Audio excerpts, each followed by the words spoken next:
Good morning, everybody. Happy Thursday. So this book is called Cloudy with a Chance of Meatballs, and I thought it might be fun since it's been raining all week. Here is the title page. It is written by Judi Barrett, and the pictures are drawn by Ron Barrett.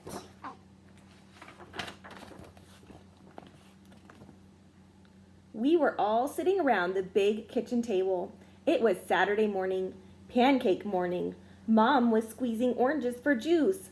Henry and I were betting on how many pancakes we each could eat. And Grandpa was doing the flipping.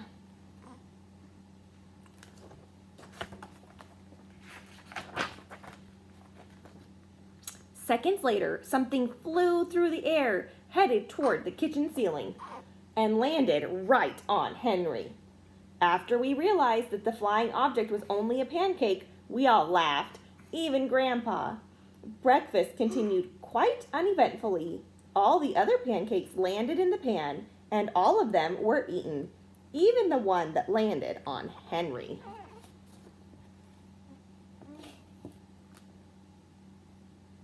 Do you think Henry ate that pancake?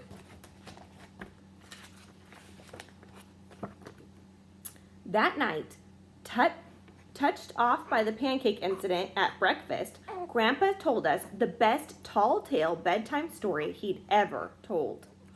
Across an ocean, over lots of bumpy mountains, across 3 hot deserts and 1 smaller ocean, there lay the tiny town of Chew and Swallow.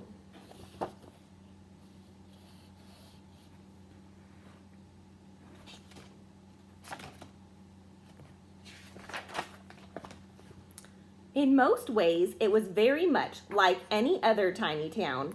It had a main street lined with stores, houses with trees and gardens around them, a schoolhouse, about 300 people, and some assorted cats and dogs.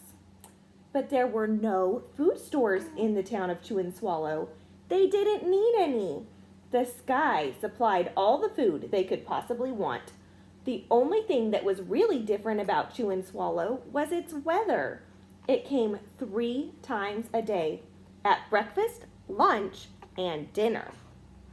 Everything that everyone ate came from the sky. Oh my goodness, guys, wouldn't that be so neat if you didn't need to go to the grocery store? If you could just go outside and get your food? I think that would be pretty neat. Whatever the weather served, that was what they ate. But it never rained rain. It never snowed snow. It rained things like soup and juice.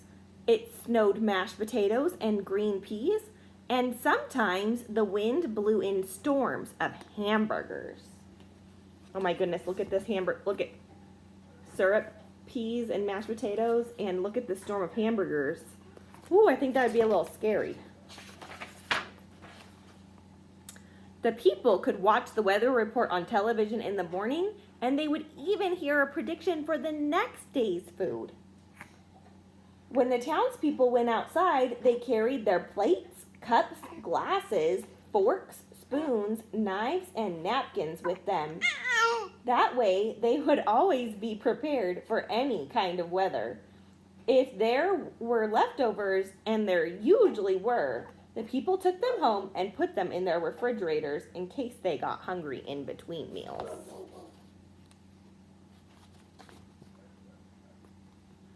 That'd be pretty fun to never have to cook.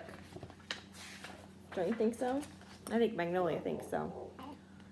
The menu varied. By the time they woke up in the morning, breakfast was coming down.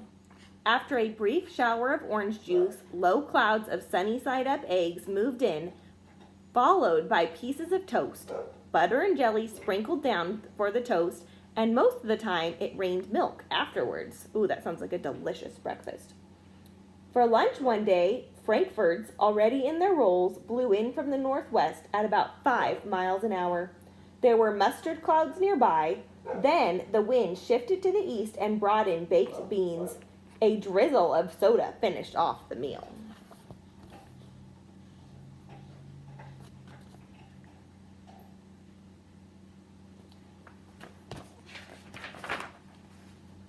Dinner one night consisted of lamb chops, becoming heavy at times with occasional ketchup.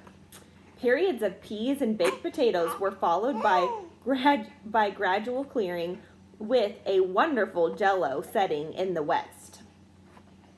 The sanitation department of Chew and Swallow had a rather unusual job. It had to remove the food that fell on the houses and sidewalks and lawns. The workers cleaned things up after every meal and fed all the dogs and cats. Then they emptied some of it into the surrounding oceans for the fish and turtles and whales to eat. The rest of the food was put back into the earth so that the soil would be richer for the people's flower gardens. Ooh, look at the Jell-O, isn't that pretty? And look at the sanitation department cleaning up the mess.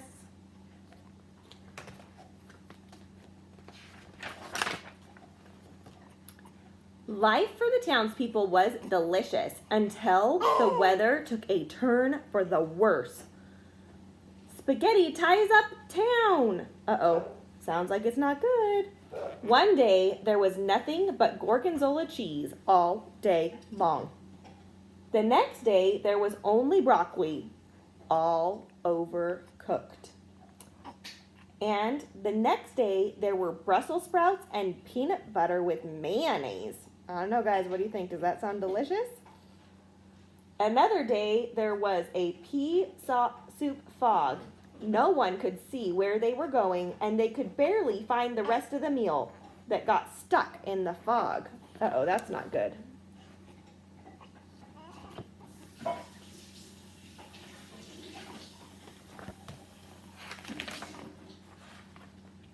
The food was getting larger and larger, and so were the portions. The people were getting frightened. Violent storms blew up frequently. Awful things were happening. One Tuesday, there was a hurricane of bread and rolls, and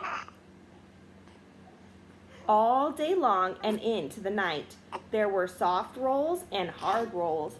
Some with seeds and some without. There was white bread and rye and whole wheat toast. Most of it was larger than they had ever seen bread and rolls before. It was a terrible day. Everyone had to stay indoors. Roofs were damaged and the sanitation department was beside itself. The mess took the workers 4 days to clean up, and the sea was full of floating rolls. To help out, the people piled up as much bread as they could in their backyards. The birds picked at it a bit, but it just stayed there and got staler and staler. Uh-oh, that sounds like a pretty big problem, doesn't it? Look at all that bread.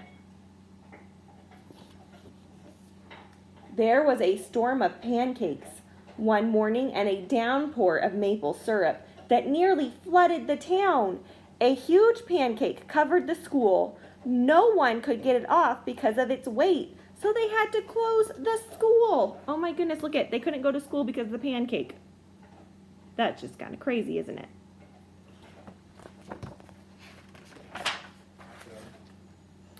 Lunch one day brought 15-inch drifts of cream cheese and jelly sandwiches.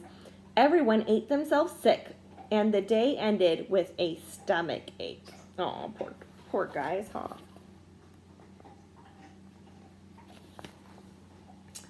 There was an awful salt and pepper wind accompanied by an even worse tomato tornado. People were sneezing themselves silly and running to avoid the tomatoes. The town was a mess. There were seeds and pulp everywhere.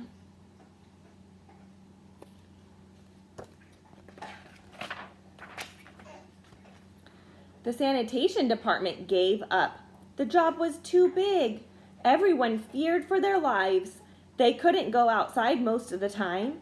Many houses had been badly damaged by giant meatballs. Stores were boarded up and there was no more school for the children. Uh-oh. Look at that mess. There's food everywhere. So a decision was made to abandon the town of Chew and Swallow. It was a matter of survival.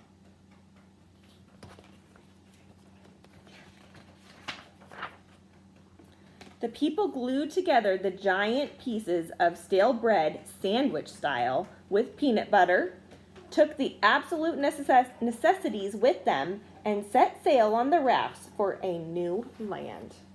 Oh my goodness, their bread was so big that they could make rafts out of them. Isn't that pretty cool?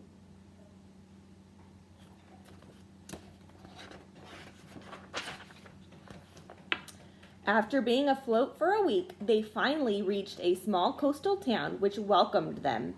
The bread had held up surprisingly well enough for them to build temporary houses for themselves out of it. The children began school again, and the adults all tried to find places for themselves in the new land. The biggest change they had to make was getting used to buying food at a supermarket. They found it odd that the food was kept on shelves, packaged in boxes, cans, and bottles.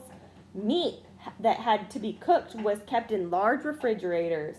Nothing came down from the sky except rain and snow. The clouds over their heads were not made of fried eggs.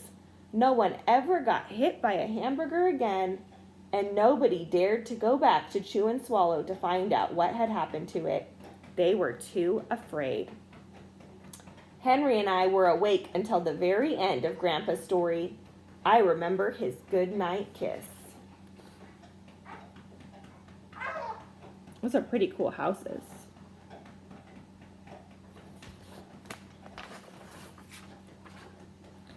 The next morning, we woke up to see snow falling outside our window. We ran downstairs for breakfast and ate it a little faster than usual so we could go sledding with Grandpa. It's funny, but even as we were sliding down the hill, we thought we saw a giant pat of butter at the top, and we could almost smell mashed potatoes. Oh, wouldn't that be so fun if it rained mashed potatoes, or snowed mashed potatoes? The end.